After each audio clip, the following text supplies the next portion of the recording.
Hi, Lourdes. How are you today? Terrific. How are you? Very good. I'm glad that we have this opportunity today. I think that we spoke last time that we wanted to speak a little bit about language, how we use our words. And obviously, we have a description of this context, but just to add a little bit more, one of the things that I think that we both agree on is that the words that we use are creating our future at a subconscious level, and we're just not aware of it. Sometimes we say things and we don't realize that we're creating with those words, and that also at the same time that our subconscious is also communicating with us in the metaphors that we're using. They allow us to tell other people, if they're listening and if we're listening, what our emotions or what our direction is based on the words and the metaphors that we're using. And before we started, I mentioned that one of the things that I was reminded about recently was that in ancient times, they would say things like abracadabra, like abracadabra, which means I create as I speak. So it's something that we in modern times have actually forgotten, that we are creating as we speak. Absolutely. I have a tendency with this knowledge to be very intentional about the language that I use and mindful about what I say and how I'm saying it, because it really is, we're constantly expressing not only what we're capable of, how we see ourselves, but what is possible. And so I think if you find yourself in a negative pattern of speaking, in a negative loop about yourself, your abilities, what's possible for you, you would do well to really look at that closely, because you are in fact determining your future.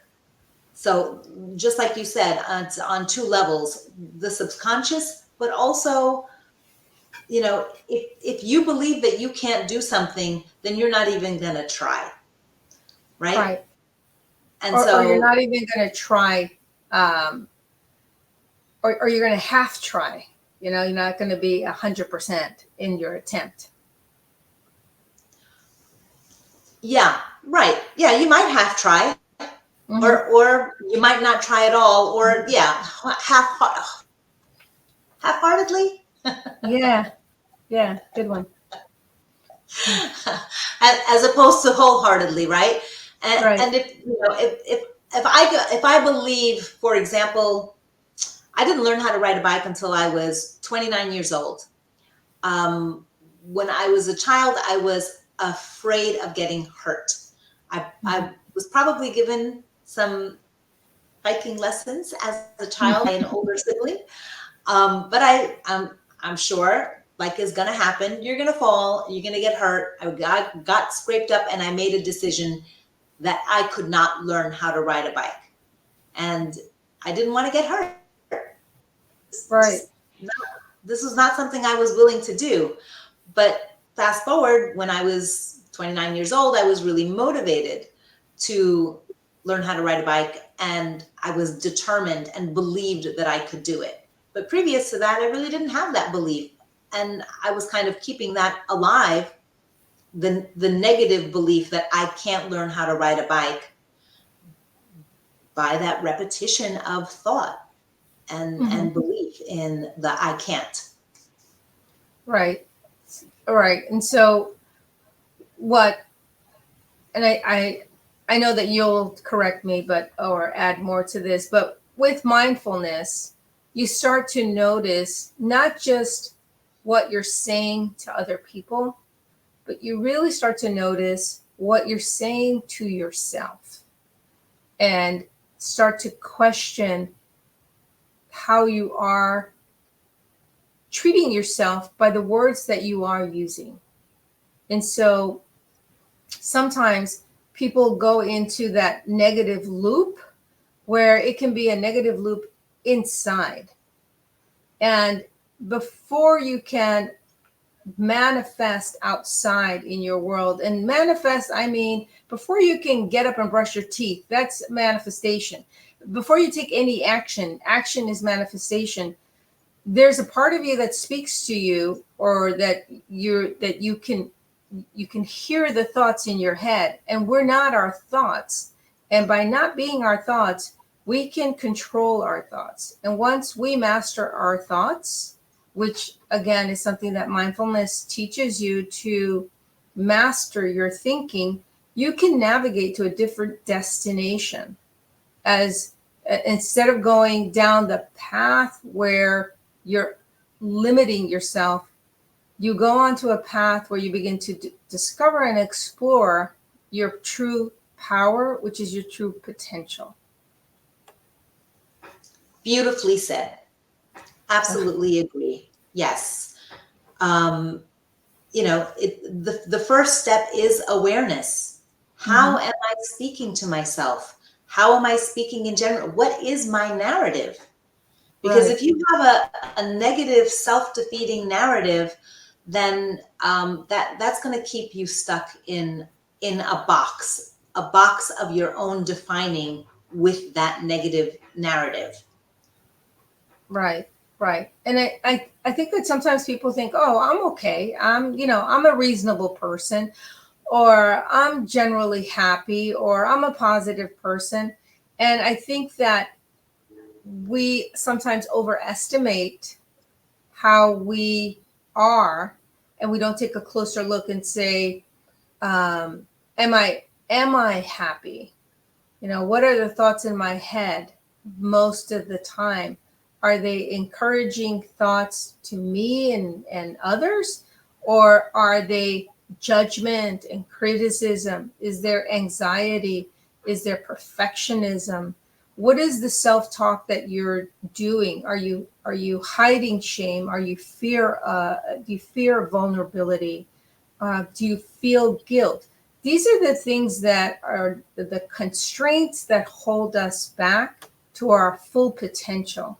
And, so for some people, for me personally, at the end of the day, the journey for me is creating or discovering my full potential as a human being, not just for my betterment, but for my community, for my relationships. And how I start to speak to myself is important, because even though you don't think that you're being negative to other people, when you judge them, when you shame them, when you correct them in an inappropriate manner, then you are not as positive as you think you are.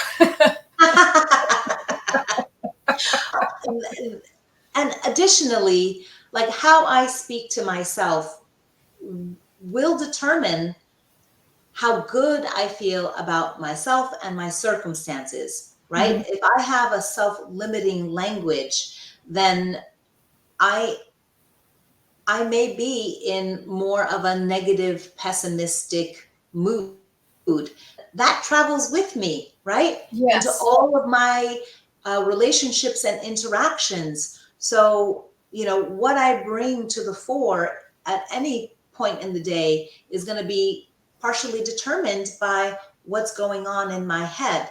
And then, I'm either creating positive ripples into the world or negative ripples. I guess there could be neutrality, yeah. Right.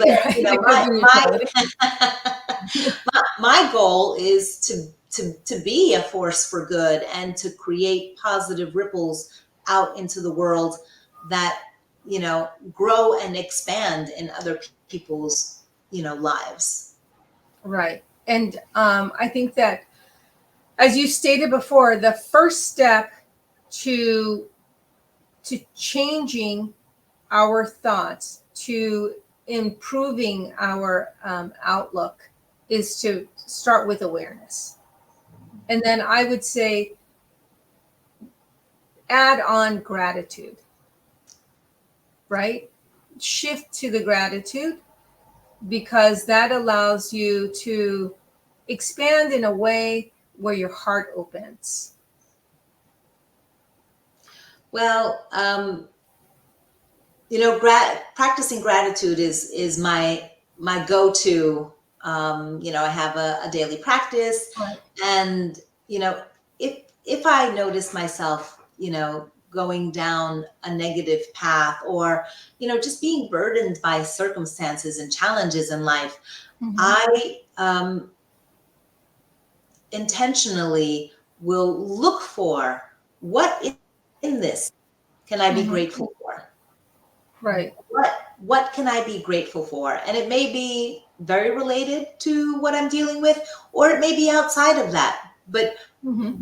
reaching gratitude is really, I think, a very simple and effective way to shift your perspective. Right.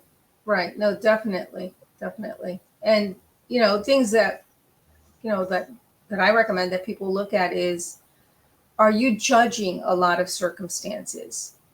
Right? Because if you're judging a lot of circumstances, that means that you're pretty harsh on yourself. That you are harsh to yourself. Are you hurtful in your words?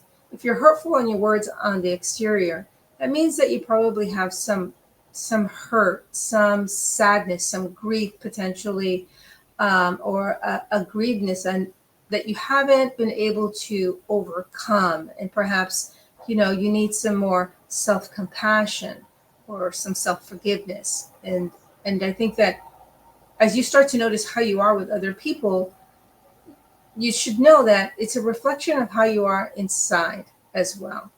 That if you're practicing a lot of, if your habit is to criticize and gossip, that's something that within you need to resolve. And obviously, awareness and gratitude can help tremendously, but speaking with somebody is probably the best for you, because most of the times these are blind spots that we have.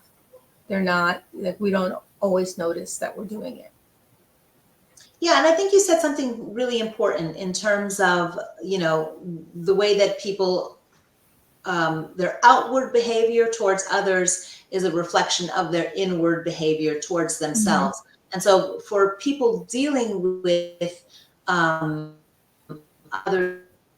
who may be hypercritical or judgmental, that is an insight into maybe what's going on for that person internally, that maybe they're applying those, super high standards to themselves as well. And it's, it's not the detriment that they share in their negativity with others is being played out in their own lives with themselves as well. I just wanted to point that out. Yeah, no, definitely. I think that you're absolutely right. I mean, if you want to know what's going on inside your world, inside you, you've manifested your exterior world from your inner perspective, and how you treat yourself. Your resentments, your grief comes out, and sometimes it comes out sideways. There are people that you have a lot of grief, and the grief is painful, and it's an energy that has to be moved and released. And sometimes people can't go beyond that, and they're more critical to others. They're more aggressive to others. They're angry. It begins to build up. And so we are creating an environment that we don't realize that we're creating, because if I'm judgmental and critical and to other people because I'm hurt, because I haven't been able to resolve my grief, what you're creating is that people don't want to be with you, right? People may start to avoid you and this happens. And sometimes you don't know why people are avoiding you, and people are avoiding you because you're being mean. You're being hurtful. You're saying things that you're so angry. You think that you have the right to say certain things, when in actuality, you have the right to your opinion, but you have no right to hurt anyone. Mm. Yeah. Absolutely. Absolutely. So I know that something that you work with a lot, and that I do as well, is metaphors and pointing out language when we're working with someone, listening carefully to the language that they're using, and how they're describing their situations and circumstances, what they're going through, and how they see things. And so I thought I thought it might be fun to just share a couple of like negative metaphors that people find themselves using, like maybe a thorn in my side, right? That's one that, that's around, or a weight on my shoulders. What are some of your favorite ones? One of the things, and going again, like with loss and grief, is when people say, my heart was broken. That's such a powerful metaphor. Or when they say, I didn't see it coming, right? At the end of the relationship, it's, I didn't see it coming. And those are powerful metaphors, because they express even maybe that you don't understand, but they really express how hurt you are, but they also tell you what needs to happen. Like the resolution of what your emotional being is experiencing. If it's expressed in a metaphor, that metaphor also contains the key to repair or put you on the path of healing. Because if your heart is broken, what is it that you would like to have happen, right? Like that's what we do. We look at the metaphor to find out what is the resource that the person has for them to start to heal or to move forward. Right. And yes, looking at the negative metaphors that you're using in your language, and then usually with my clients, we'll discuss how to solve for it. What is the solution? What will make it better? It's like empowering yourself to change the situation so that metaphor is no longer true. It doesn't no longer resonates. Yeah. Right. I mean, and obviously we both know that it's a little bit more complicated, because we have to go down the road of, what is the metaphor attached to in the past, because it's most certainly attached to a past experience that you had in a relationship that you thought you had some sort of safety or connection with that person. Specifically, usually it's a parent or a sibling that that creates the first crack in that armor, right? In armor and security that you feel that you had.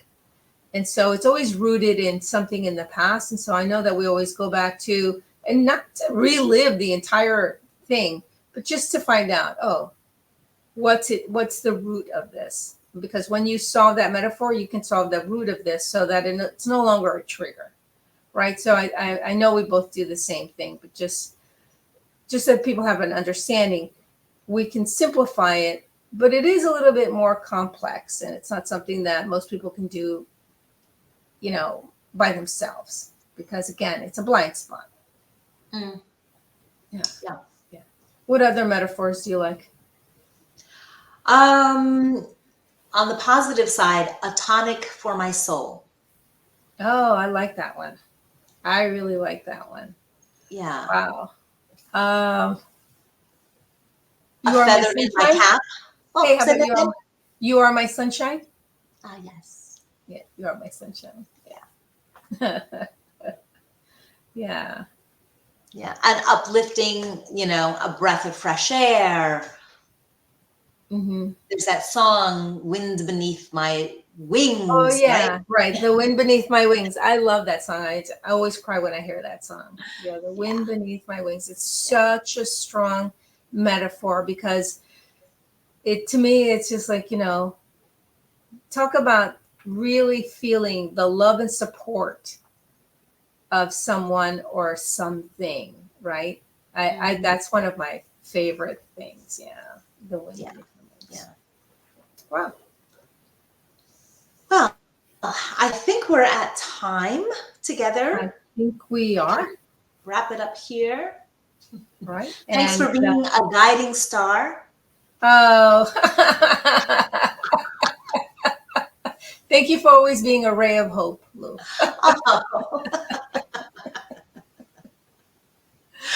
All right. So I think that maybe Thursday or Tuesday we'll be maybe answering some questions that we've received. Sounds good. Awesome. All right, great. Well, everyone have a great day and thank you for joining us today. I'll speak to you soon, Lou.